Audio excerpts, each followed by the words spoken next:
اعوذ باللہ من الشیطان الرجیم، بسم اللہ الرحمن الرحیم۔ السلام علیکم۔ لاسٹ ویڈیوز میں ہم 4 کبیرہ گناہ کے بارے میں بات کر چکے ہیں۔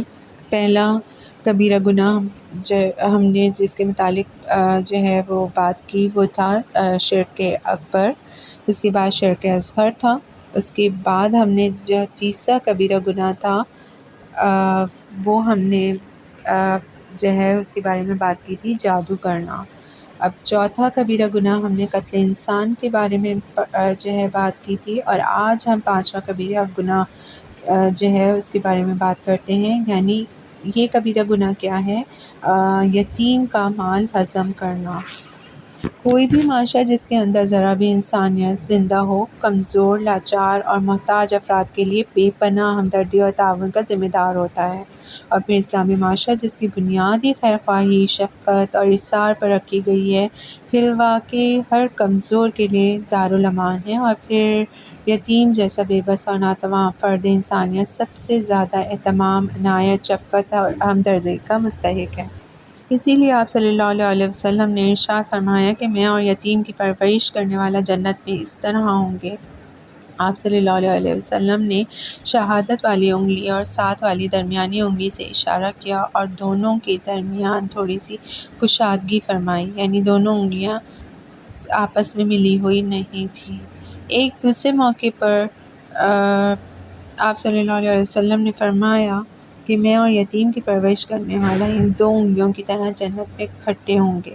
آپ صلی اللہ علیہ وسلم نے درمیانی اور شہادت کی انگلی کے ساتھ ارشاد فرمایا، یتیم خواہ اس کے اپنے خاندان کا ہو یا کسی دوسرے خاندان کا، جس طرح یتیم کی پرورش، اس کی نگہداشت اور اس کے ساتھ حسن معاملہ عظیم نیکی ہے، اسی طرح اس کے ساتھ ظلم، زیادتی اور اس کے مال پر ہاتھ صاف کرنا انتہائی گھٹیا حرکت ہے اور آخرت کی باعث پر اس کا موجب ہے۔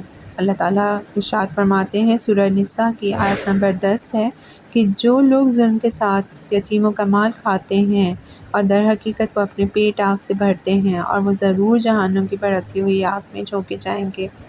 حضور اکرم صلی اللہ علیہ وسلم نے مال یتیم ہضم کر لینے کو انتہائی ہلاکت خیز گناہوں میں شمار کرتے ہوئے فرمایا کہ 7 ہلاکت خیز گناہوں سے دور رہو۔ کسی نے دریافت فرمایا کہ وہ کون کون سے ہیں؟ آپ صلی اللہ علیہ وسلم نے فرمایا، اللہ تعالیٰ کے ساتھ شرک کرنا، اور ان میں جو ہے ایک اور گناہ بھی شامل ہے، یتیم کا مال کھانا۔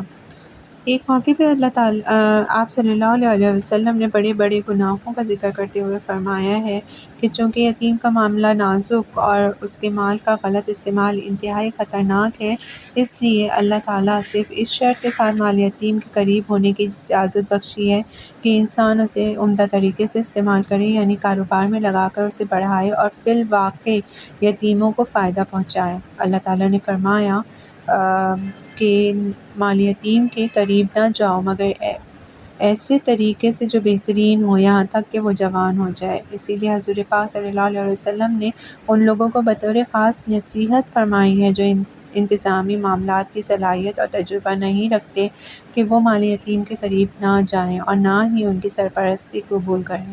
حضرت پاک صلی اللہ علیہ وسلم نے حضرت ابو ذر غفاری رضی اللہ عنہ کو مخاطب کرتے ہوئے فرمایا کہ اے ابو ذر، میرے خیال میں تم کمزور آدمی ہو، اور میں جو چیز اپنے لیے پسند کرتا ہوں وہی چیز تمہارے لیے بھی پسند کرتا ہوں۔